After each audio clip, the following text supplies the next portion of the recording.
Disculpe. Mamá, cómprame la casitos. Cuando te acabes el plátano. ¿Está ocupado?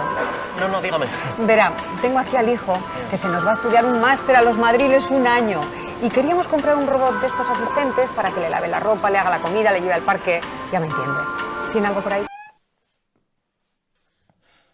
Anda, póntelas tú mismo.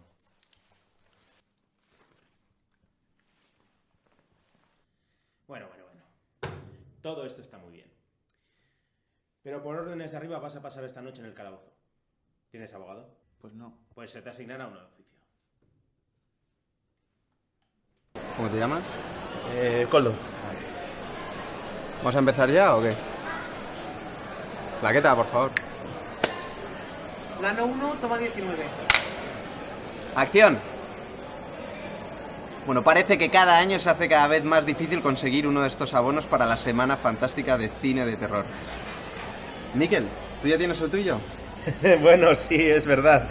Es más, suelo esperar cada día del año para poder asistir a este festival. Y bueno, no es que no venga a cuento o broma, pero la única razón para que no pueda venir a este festival sería, pues no sé, un ataque zombie o algo por el estilo, ¿eh?